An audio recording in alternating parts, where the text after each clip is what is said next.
Bom dia a todos e todas. Gostaria de agradecer e parabenizar o Alain, o Jorge Stefano pelas excelentes apresentações. E agora nós vamos começar o processo de arguição. Né? Como o professor Humberto comentou anteriormente, essa banca é composta pelo professor Carlos Ferraz, pela professora Débora Sade, pelo professor Joel dos Santos e pela professora Maria da Graça Pimentel. Então, é com vocês, banca. Muito obrigada pela participação e podem começar a arguição. Ordem alfabética? Pode ser por ordem de apresentação e conforme vocês queiram fazer as perguntas. Não, eu estava falando das perguntas. Bom, tudo bem. Eu primeiro gostaria de perguntar para... Cadê o Alan? Alan está aí? Só já que eu comecei a atrapalhar. Opa, cadê minha câmera? Tudo bem, gente? Obrigada aí pela oportunidade, para todos, comitê, organização, trabalhos.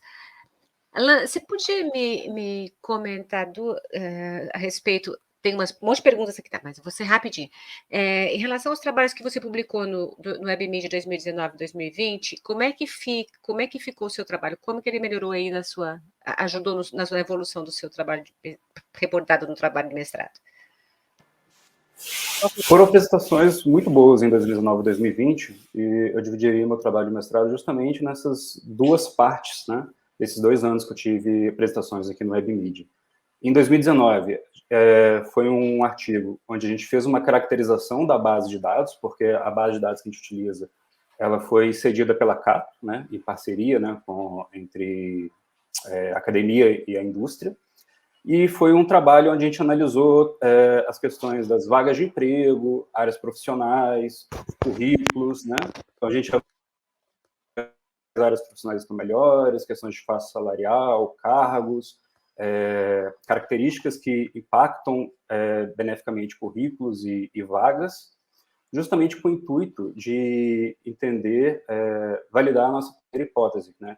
Que seria que alguns candidatos ou vagas, eles sofrem de escassez de oportunidades no mercado. E aí, validando essa etapa, o trabalho que a gente apresentou em 2020, ele foi relacionado ao processo de formalização de algoritmos para identificar, né, essas vagas e currículos que sofrem com escassez de oportunidades, bem como quais características levam eles a sofrer essa escassez e as soluções propostas, né?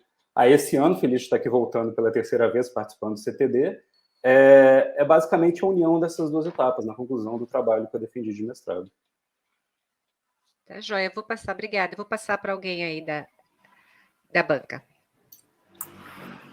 para fazer sobre a pergunta sobre o trabalho do Alan. Se eu puder fazer mais uma perguntinha, eu fiquei curioso, Alan, e primeiro parabéns pelo trabalho. Obrigado. E pelo meu histórico, eu gosto muito de ver esses trabalhos sendo feitos com parcerias, né? Parcerias com empresas e tal. A gente vê ali o mundo real bem envolvido nisso aí. E isso me trouxe, então, a curiosidade que era saber quais foram as impressões da empresa depois, né? Porque deu para perceber que eles liberaram base de dados e tudo mais, mas, assim, qual foi o retorno que vocês tiveram como pesquisadores da empresa, né? De dizer, isso aqui poderia melhorar e tal, ou isso aqui foi muito bom. Como é que foram as impressões? Olha, esse foi um trabalho bem legal, é bacana você perguntar isso.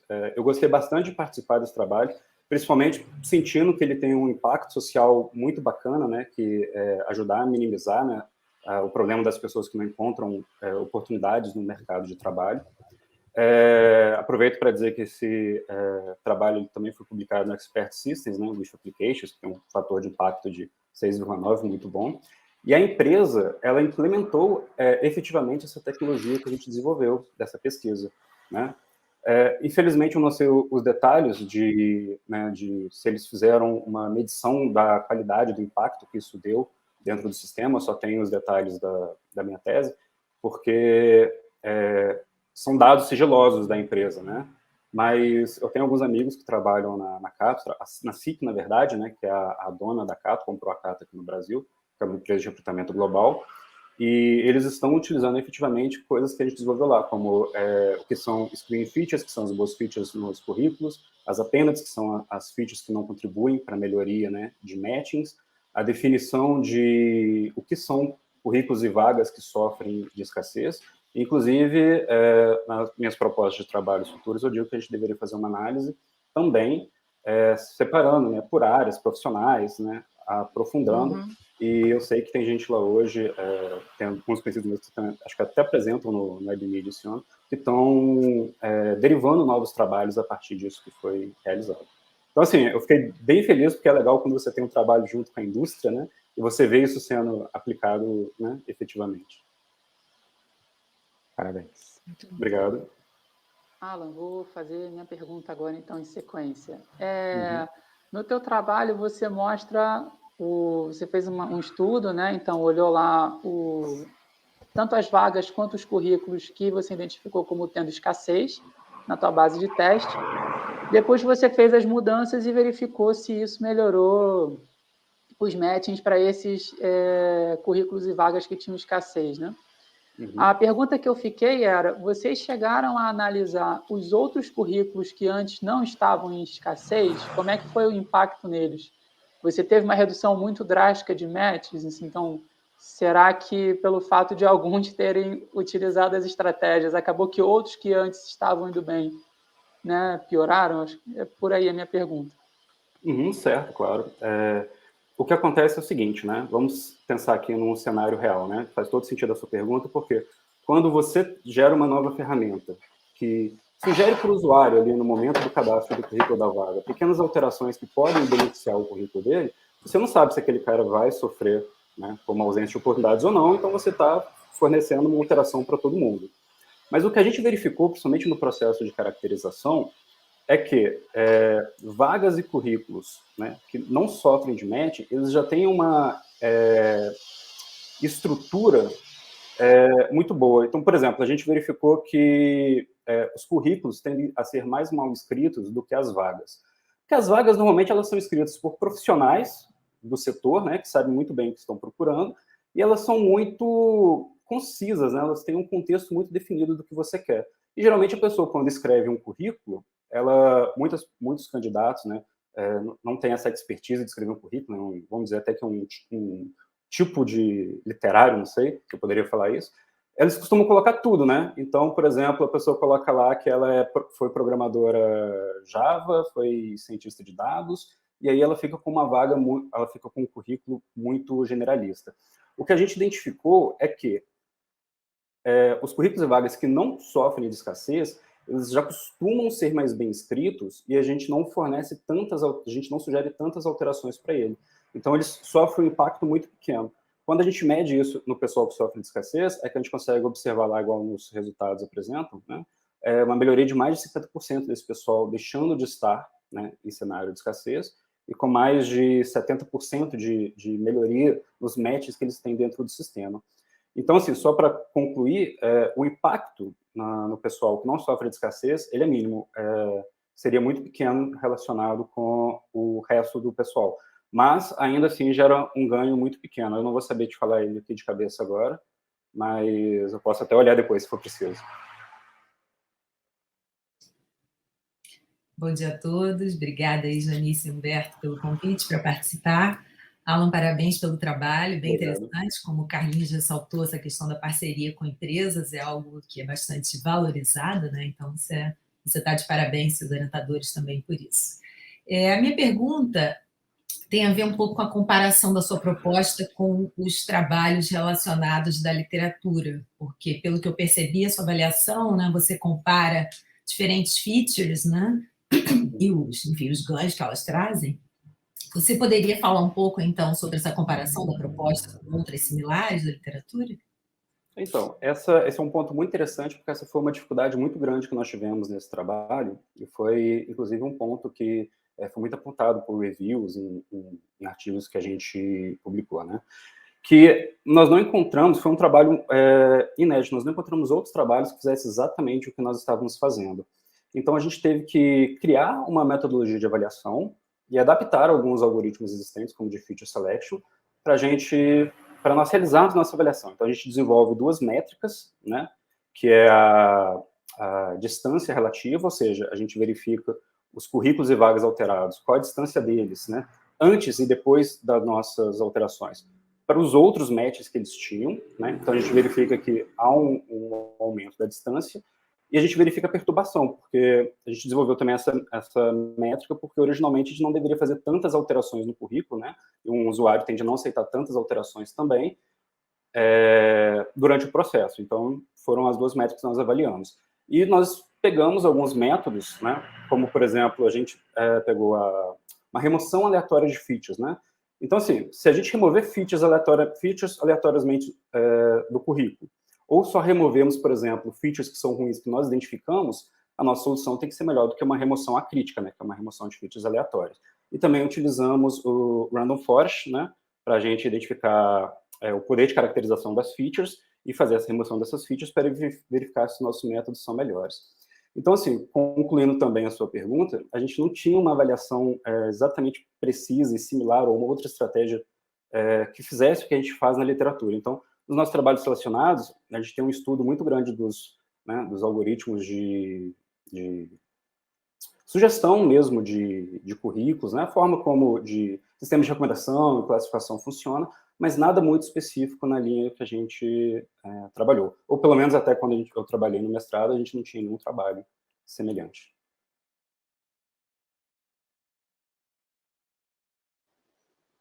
Deixa eu passar, então, agora as perguntas já para o próximo trabalho. Bom, então, Jorge, parabéns pelo seu trabalho. Uma pergunta que eu queria te fazer é o seguinte: você apresenta lá, né, a questão do uso de regras contextuais para considerar os dados dos sensores. Então, se eu não me engano, você até dá um exemplo de olhar o batimento cardíaco e aí ativar um sensor secundário, que acho que é um sensor de temperatura, né? E você dá um outro exemplo também de verificar, por exemplo, o acelerômetro para ver se a pessoa está correndo. Foram dois exemplos que você deu no seu trabalho. A minha pergunta vai no sentido de que esses dois exemplos que você deu, eles são exemplos instantâneos ali. Então, eu vi uma alteração no sensor, eu olho no outro, né? Mas vocês pensaram em ter essa informação contextual histórica? Então, se eu sei que a pessoa corre cada 2 dias, então ela é uma pessoa que faz exercícios, então, né, eu vou analisar lá os dados de batimento dela de uma maneira diferente de outra que não tem essa mesma intensidade, esse mesmo histórico de exercícios físicos, por exemplo. Ou isso também pode ser aplicado para alguma condição, né, de saúde. Sim, então são duas situações, né? Primeiro, que além do batimento, a gente pega também a questão um dos algoritmos que foi proposto no modelo, ele pega também a intensidade da atividade. Por exemplo, se o usuário está correndo muito rapidamente, é uma intensidade. Se ele está só caminhando, é uma intensidade. Subindo uma escada, é uma intensidade diferente. Além disso tudo que for monitorado, tanto as alterações, né, de contexto, de estado do usuário, elas são armazenadas numa base de dados. Então, assim como eu consigo adaptar ao contexto atual, a situação no momento, eu consigo também pegar esses dados, recuperar esses dados do passado e avaliar o que aconteceu para ver em quais situações que talvez ele teve alguns desvios. Não sei se era mais ou menos essa a tua... Seguindo a linha dessa pergunta aí do Joel, eu não sei se ficou muito claro para mim quais as regras de adaptação que vocês usaram nesses experimentos que você relata, e se essas regras, de fato, elas representam todo o potencial que a adaptabilidade de coleta do seu modelo proporciona. Então, a gente usou algumas regras. As regras de adaptação, na verdade, globais, digamos assim, é a de tempo de espera, ou seja, se o usuário está em uma situação grave, ele coleta mais rapidamente e, consequentemente, gasta mais recurso computacional. E a segunda adaptação global seria no sentido de determinar um sensor primário. Quando esse sensor primário sair do que é considerado o limiar regular, o limiar normal, ele pode ir acionando outros sensores e também desligando assim que esse sensor principal voltar ao normal. Além disso, algumas regras podem ser inseridas no aplicativo como parâmetros. Então, o usuário teria que parear o dispositivo vestível dele, enfim, o sensor dele, com o smartphone, que é onde estaria rodando o aplicativo, e ele consegue inserir outras regras ou outras parametrizações que fossem necessárias. O sistema ele foi desenvolvido de maneira genérica, já imaginando essa possibilidade. Por gentileza, parabéns aí pelo trabalho. Eu queria saber o seguinte, você comentou a respeito, você teve 2 grupos de simulação, né? E um de coleta de dados reais. Você pode me explicar como é que vocês fizeram essa modelagem da simulação, esse dataset que vocês criaram por simulação, e se ele foi validado em relação ao que vocês queriam obter como resultado? O que vocês estavam querendo simular? Então, para esclarecer, na verdade, são dois grupos de avaliação diferentes. Nós tivemos uma primeira simulação, que na verdade era só uma simulação da geração dos sinais vitais, que foi a primeira avaliação, o primeiro grupo, né? Que consistiu nos 2 cenários, onde, na verdade, a simulação simplesmente gerava uma geração de sinais vitais, que poderia aumentar, diminuir isso aleatoriamente. No segundo momento, nós usamos um dataset, mas um dataset de dados reais, que foi o que a gente encontrou de dados abertos, na verdade, que eram, inclusive, até para conseguir captar alterações, eram de pacientes em UTI. Então, eles tinham... Então, teve a primeira validação inicial, né, com uma simulação realmente que gerava dados reais e que simulava o consumo de bateria também, né, ali num dos slides... Só para esclarecer, então, o primeiro foi mais para testar a sua plataforma. Perfeito, primeiro foi... Tá. Só para que eu queria saber... Tá bom, obrigada. Isso. Pode passar para o próximo aí, pessoal. Bom, vou aproveitar que a minha pergunta para Jorge seria semelhante. A de graça, então, já me satisfez. E agora eu vou fazer pergunta para o Stefano. E a minha pergunta é, Stefano, a gente está nessa hype de blockchain, né?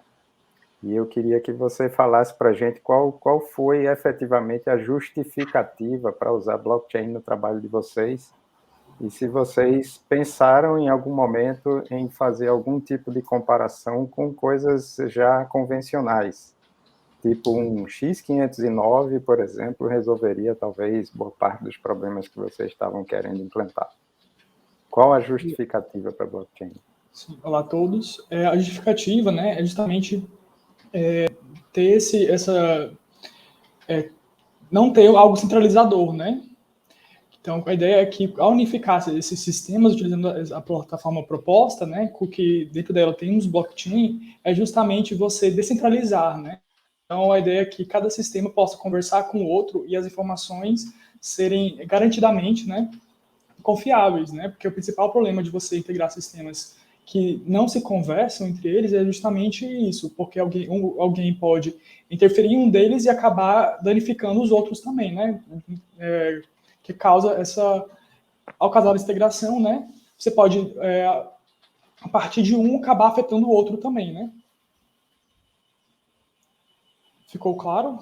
Mais alguma informação? Ok, minha sugestão é talvez nas próximas publicações aí vocês colocarem realmente essa justificativa. Acho que enriquece o trabalho. Muita gente vai perguntar isso que eu fiz agora. Sim. Obrigado. E também as informações são críticas, né, de parte de terrenos, né? Então pode ser que uma informação errada possa afetar financeiramente várias pessoas, né, no caso.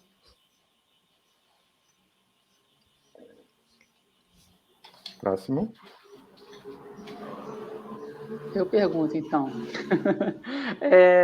Stefano, primeiro, parabéns aí pela apresentação com emoção, né? E o que eu queria te perguntar? Você, no teu trabalho, você fala da questão também do uso de blockchain para garantir segurança contra fraudes, né? Isso. E agora, né, para você, isso na blockchain, você consegue por meio dos métodos lá de consenso, né? Isso. Então, eu tenho duas perguntas aí nesse sentido.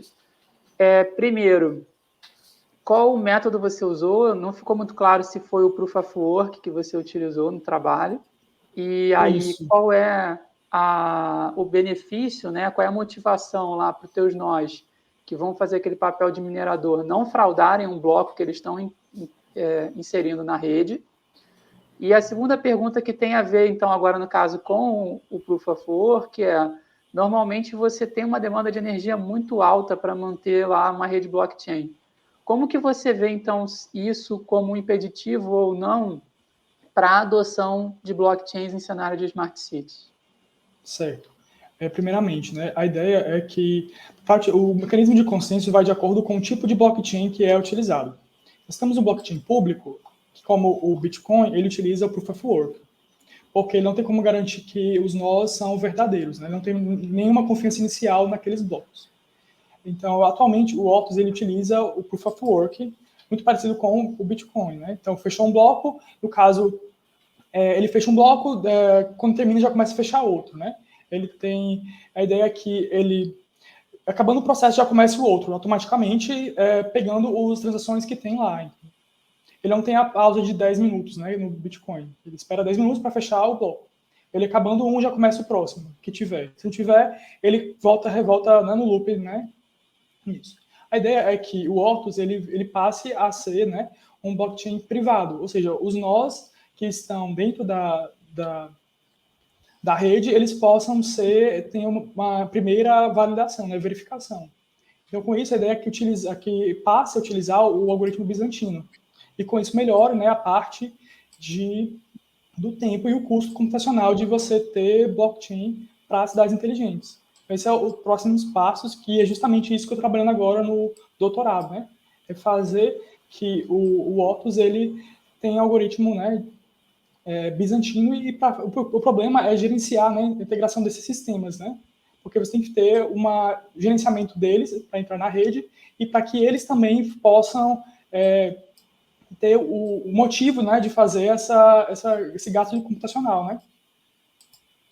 Então, acredito que seja isso. Os próximos passos, né, são esses. Né? Eu poderia só perguntar rapidinho, Stefano, você por acaso chegou a submeter trabalho para o WebMedia? Você chegou a apresentar? Eu não achei na sua É o primeiro trabalho que eu apresento para o WebMedia. Ah, então já não é mais uma curiosidade mesmo, saber se você já tinha tido algum feedback da comunidade. Não, eu só submeti para fora do Brasil. Uhum. Tem tempo para uma última pergunta, pessoal? Tem sim, Débora, pode fazer. Oi, Stefano, parabéns pela apresentação ao vivo também, pelo trabalho. Você coloca o seu trabalho como uma plataforma para Smart Cities, né? Então, a minha pergunta é por que especificamente para Smart Cities isso poderia ser utilizado em outros tipos de cenários e aplicações? Eu vejo muito o motivo de utilizar Smart Cities é que você vai ter níveis, né? A gente vai ter o nível da cidade, vai ter o nível de uma região, do estado, do país. Então é que eu estou trabalhando agora no artigo para, na verdade, já foi aceito, vou apresentar semana que vem. Eu acredito que não seja tão ao vivo com emoção assim. A ideia da vacinação, né? Porque cada estado tem o seu sistema de verificar a vacinação e precisa depois chegar no país. E pode ser que precise chegar também em nível global. Então, essa é a principal diferença que eu vejo de você utilizar, né, nesse contexto de cidades inteligentes, né? Você tem níveis, hierarquias, né? Pode ser que você precise do bairro, você pode ver uma rua, e tanto, né, para baixo quanto para cima, né? Os níveis de escalabilidade também, né? Nesse caso.